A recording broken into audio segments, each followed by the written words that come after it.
Welcome in. It's episode 27 of Reimer on the Road. We are reviewing Glacier National Park in Montana. Can't wait to share all of that with you. I am Scott, and if you're wondering, looking beside me, where's Ann? Well, the answer is Ann is not here.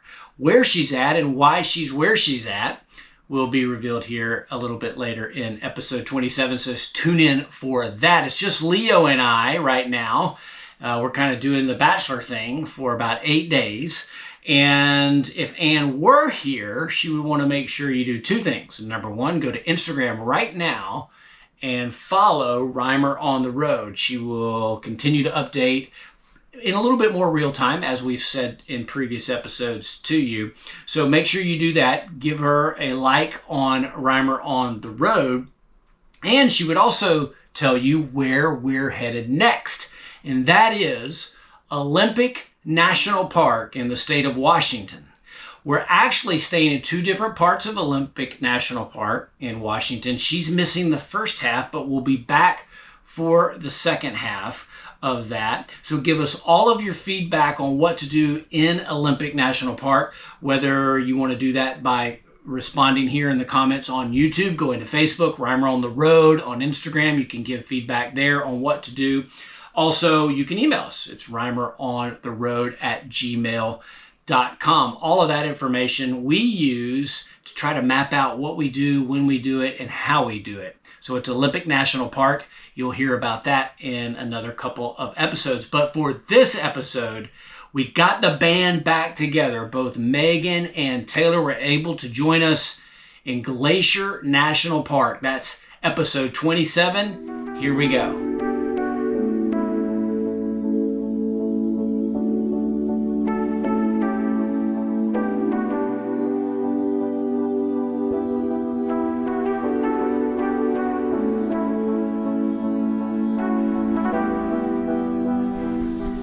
All right, so the girls are going to be here. Megan's here. Taylor's en route. It's a Saturday game day. College football on, so when the girls are here, we have to cook breakfast. So let me take you inside and show you what we got here. Game day on the television. Sausage, bacon. Got some hash browns. Gonna have some pancakes. Inside we got some scrambled eggs. It's got everything you need for a breakfast. Game day from Montana.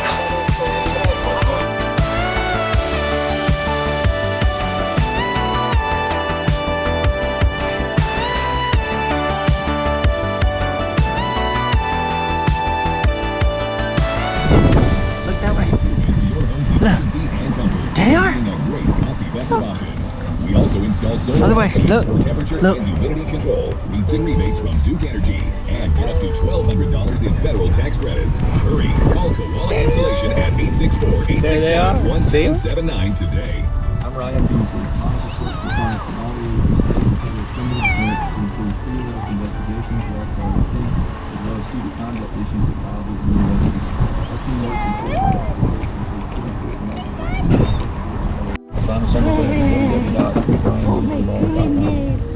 When making decisions, it's important to take a long view.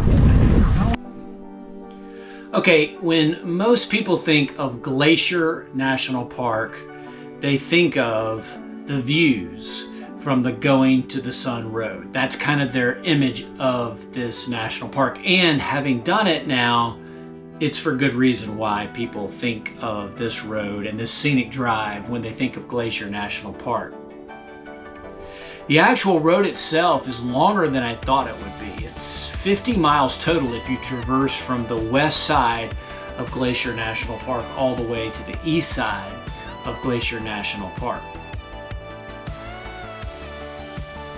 During peak season, this is a timed entry into this road specifically, but we were there in October, so no entry was needed, but we had to watch very closely as weather down in the valley of West Glacier was sometimes very different than what was up at the top of Going to the Sun Road. Because Megan and Taylor arrived on 2 different days, and because the weather was coming in, we decided to go on the Going to the Sun road both days, 2 days in a row, once with Megan, once with all 4 of us, to ensure that we got what we wanted to get done during that time frame before the weather came in. The Going to the Sun road begins almost as soon as you enter the park in the valley area of Lake McDonald, and we were fortunate in the time that we went and the leaves were changing, which made for a very beautiful drive along the lake.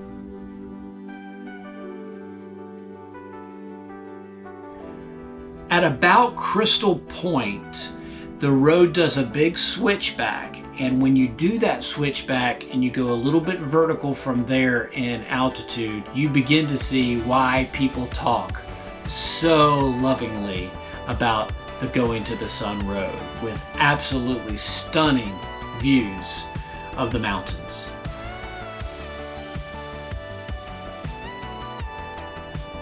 Now, I will say the road is tight and can kind of get you a little nervous from time to time. I actually put the mirrors of the Beasts, our truck, in while I was driving this, just because the roads were so tight, especially around some of the turns.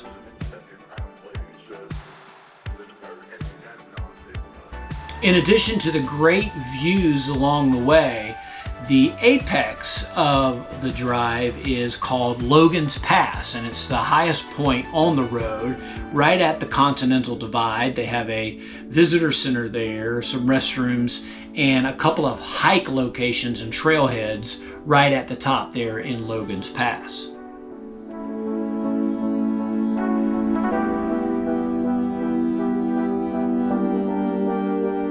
As I mentioned, we entered from the West Glacier area. We went over top of Logan's Pass and actually began to descend on the Going to the Sun road down the east side, but didn't go the whole way, simply because if we'd gone all the way down and exited the park on the east side, it would have been about an hour to an hour and a half drive back to West Glacier.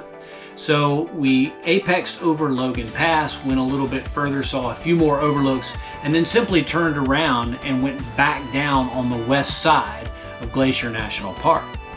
Now, you're not seeing the same things when you go the opposite way, because depending on where the sun is, the views are totally different. So whether you traverse the entire pass from west to east or east to west, I would encourage you to go the opposite way as well, because the views can be different and in some cases even more breathtaking depending on which way you're going up or down the mountain.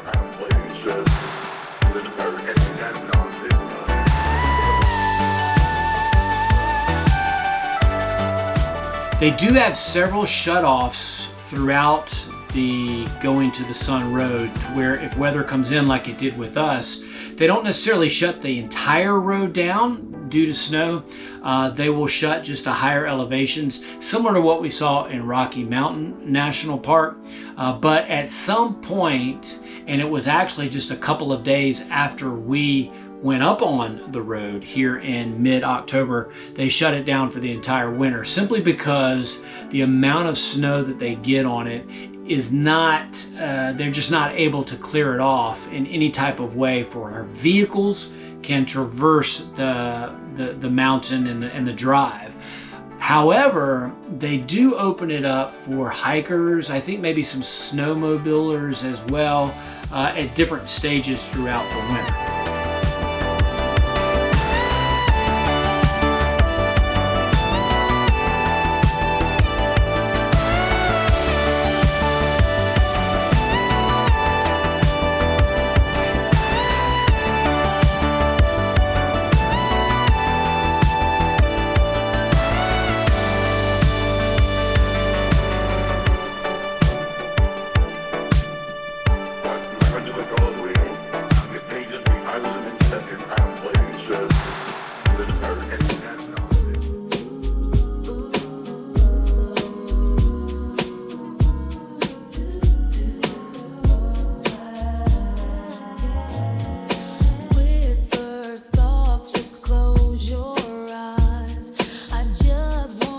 Okay, on our first day inside of Glacier National Park when we only had Megan.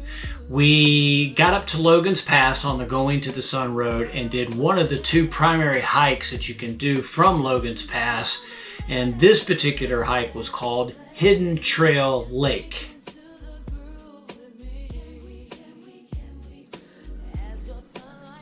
This is a 5.4 mile round trip hike.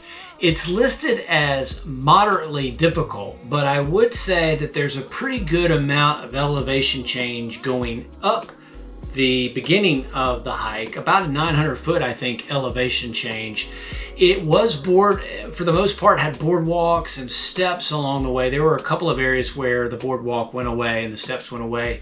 But I would say that it, especially considering you're almost at 6,500 feet of elevation, I think a 900 foot elevation change during a hike really hits you a little bit differently when you're at that elevation than if you weren't. But all along the walk, it was absolutely stunning views of Glacier National Park and the mountains that surround them. We did have to take bear spray with us because you could run into some bears. Now, we didn't, thankfully, but it is an area where you do need to take bear spray with you.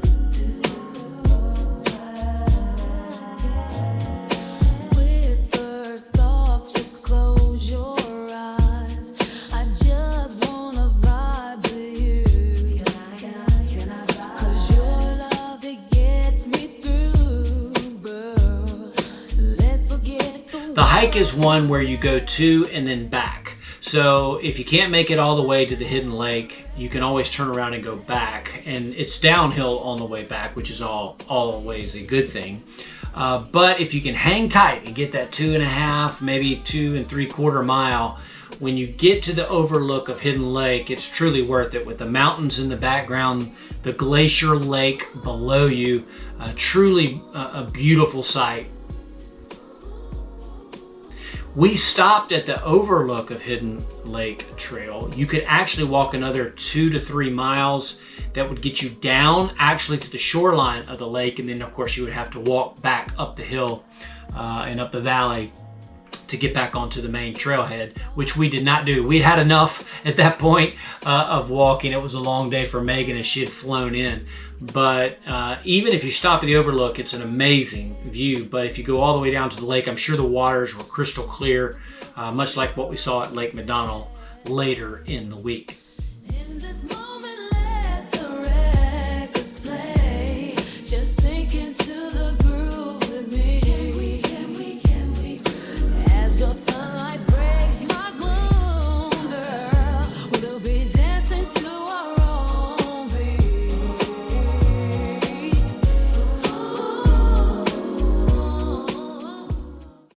All right, so take a look at our campground here. There's a couple, as you can see, 3 or 4 rigs still here. I think one of these is maybe somebody who works here. But you can see they've put the picnic tables. They've turned them all up. They're getting ready for the shutdown of the campground, and there's nobody else in the backside of the campground here. So it's a quiet place, which is nice. But we woke up this morning, and for the first time, we had frozen pipe. The water was frozen, and so right now it's still frozen in the line here, but it starts to loosen up a little bit as it goes down. But this is frozen, and I can't even get it to turn on or off right now because of that. So I'm gonna go get a hair dryer and see if we can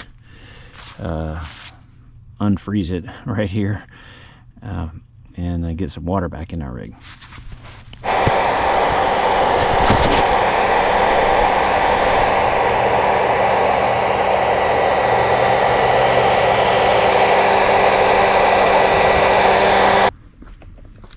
Okay, so the hair dryer experiment did not work. We do now have water unfrozen from the original pipe, but within my line still a couple of chunks of ice that's causing the flow to not properly go through.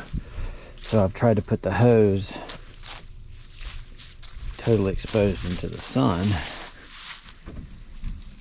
as you can see, and hopefully another few minutes we'll have water pressure again, where we take showers and all that kind of stuff. But yeah, it's definitely we're right on the edge of winter, and in Montana, so we're just kind of bleeding through it and getting through it, and it's a first world problem. We'll overcome this one way or the other, but first time that's happened, that it's frozen the lines on the strip. And we've had some below 32 degree nights, but that's the first. But there's always a first for everything, right?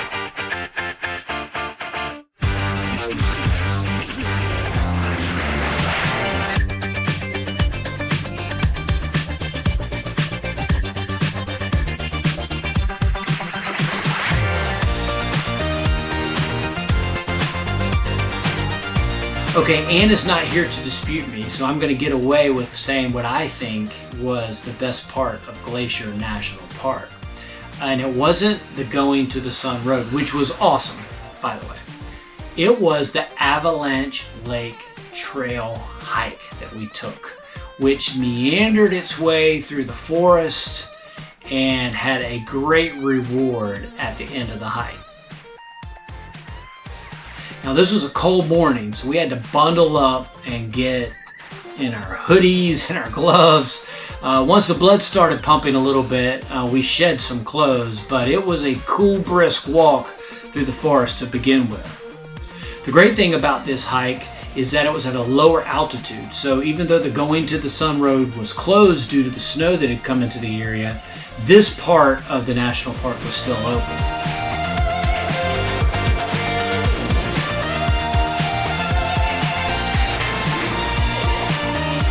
The Avalanche Lake Trail in Glacier is very popular, and it's considered a moderate 4.5 mile round trip hike that follows the Avalanche Creek through a dense cedar forest. You hop on this trail, and it's actually part of the Trail of the Cedars boardwalk, which is also a nice little quick walk that you can take in this area. But to go on the Avalanche Lake Trail, you kind of diverge off of the Trail of the Cedars and begin the walk there. There is an elevation gain of about 800 feet, and again, that can create a little bit of a challenge even in the valley area of Glacier National Park, because you're still sitting at about 3,000 feet above sea level.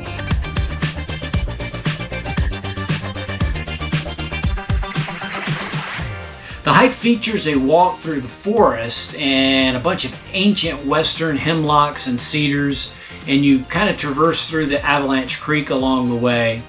You've got some waterfall views along the way as well, and some great mountain landscapes and a couple of scenic overlooks along the trail. But the destination of this hike is certainly Avalanche Lake, and it just absolutely astonishes you and takes your breath away when you first get there. The water's crystal clear, of course frigid cold, but this is one of those things that if you're in Glacier National Park, you must find a way to get to this lake. It's one of the most photographed parts of Glacier National Park, and having been there, I can certainly understand why.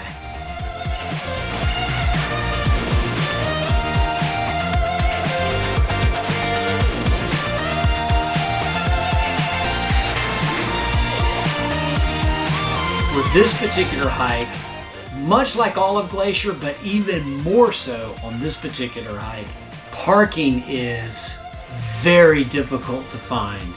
If it's the high season in the summer, you really got to plan your trip in order to secure parking in this area, because there just isn't a lot of it. So keep that in mind as you plan your trip along this hike and in all of Glacier National Park.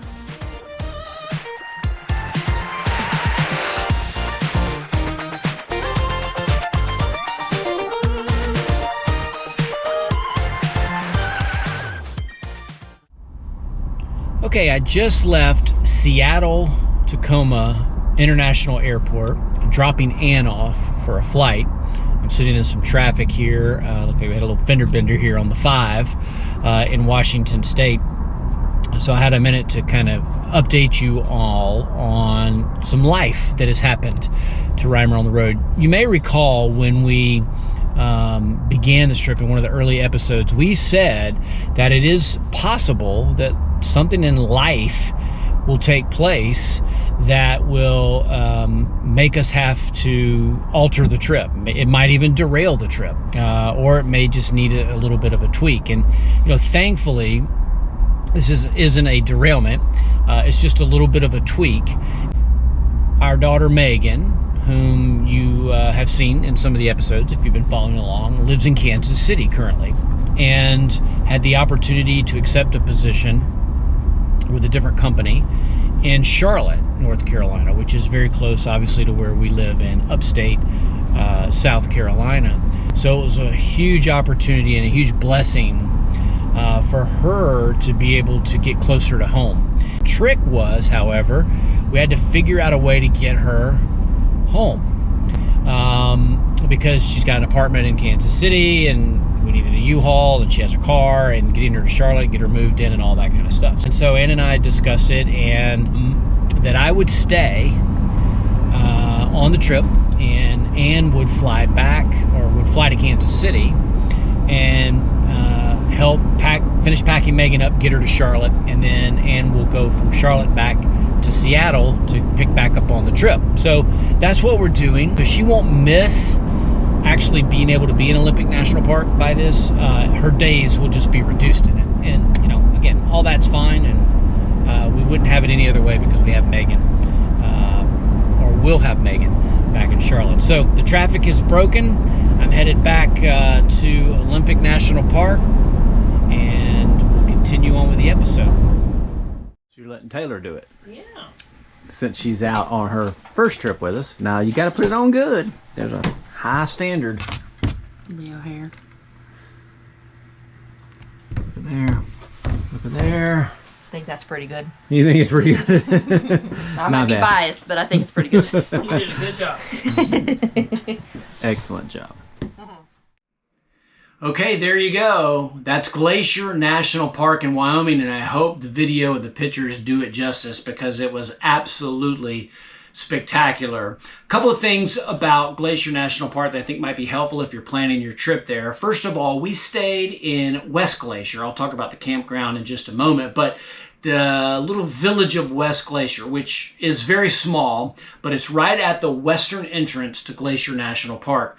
The eastern entrance to Glacier National Park is a little less populated, maybe a little bit harder to find places to stay, but maybe more importantly, why you wouldn't want to stay on the eastern side as opposed to the western side is because the western side is closer to Kalispell International Airport. Very easy to get to and from there, about a 35 minute ride from the airport to the West Glacier area. It also in the West Glacier area has even though the village is small and does have some things to do and eat and gift shops and all those types of things, there are a couple of small towns that have a bunch of different things, whether it's food, recreation, or just things to do. Coram and Hungry Horse. Those are both kind of in between Kalispell Airport and the entrance to Glacier National Park. And that's where we kind of hung out and did our dinners and lunches. We went to a distillery at one point to just pass the time when and if you're done with going into the national park, or as it was for us, we were snowed out of the national park, at least the going to the Sun Road towards the end of our trip because of the weather that had come in. It gave us things to do in addition to the actual national park itself. And always, it's good to have areas and places to go and things to do outside of national parks when you're staying for multiple days.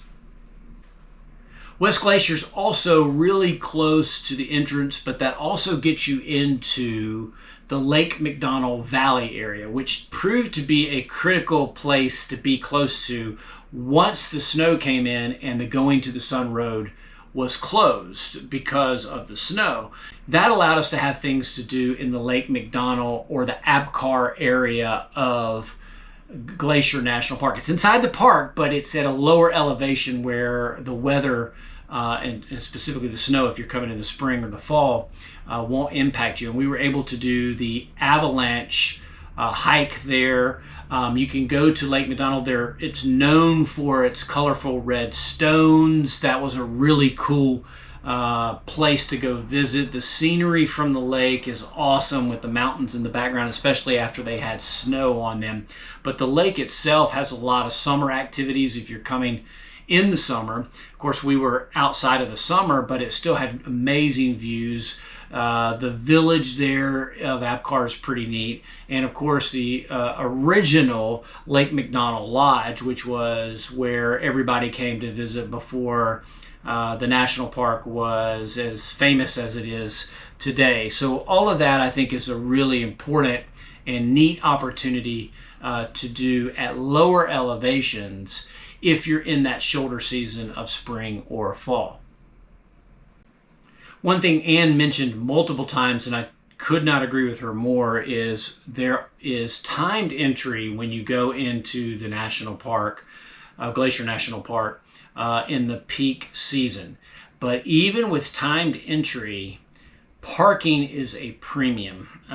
There are not a lot of parking options along the Going to the Sun Road. There's several overlooks and they're dotted all throughout the journey, but there's not a lot of parking in those overlooks. And we've even heard stories of people who go in before the time entry early in the morning during the summer, before the sun even rises, drive all the way up to Logan Pass, go back to sleep in their car and wait for the sun to rise before they do their hikes up there, simply because parking is at such a premium. And even when we went the first day, which was a Friday in October, Logan Pass parking lot had begun to fill up before we went on the Hidden Lake hike. So I think you really need to plan your way through Glacier National Park, especially if you're coming in June, July, and August. You need to be proactive about getting timed entry and figuring out parking and what are the key things that you want to do, because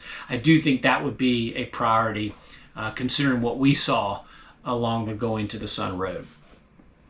A couple things about our campground. It was the KOA in West Glacier. Loved this campground, absolutely loved our site.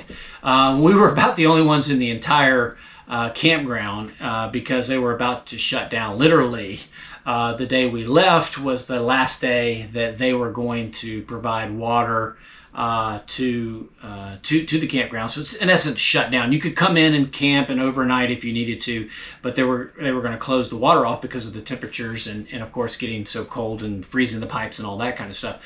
But it was beautiful. I mean, overlooking the mountains, we had a huge spot. Even if it were a full campground in the area we were, it would be a great spot to be at. And I do think the West Glacier area, as I mentioned earlier, is really the place to be. And this campground's one of, a handful or so that are in the area, but one of the closest to the entrance to the national park. So I highly recommend this KOA. And again, if you're going to come into shoulder season, whether that's in March, April, or you're going in late September, October, you need to check, because some of these places do not open, especially if the weather is not bad. So make sure you plan ahead when you go to figure out where you're going to stay in the Glacier National Park area. And that's a wrap on episode 27. And we missed you. Leo and I are kind of hanging out, figuring it all out in the rig alley here without you, but we can't wait to welcome you back. Remember, we're headed to Olympic National Park, so make sure you give us your feedback on that. And most importantly, we thank you for following along with us on this epic journey across what is an absolutely beautiful United States of America. We've made it to the West Coast. Can't wait to share the the moment when we dip our toes in the Pacific Ocean. It's coming very soon. But for now, that's it for episode 27. It's Reimer on the Road, Scott and Ann in absentia. And don't forget, do it today.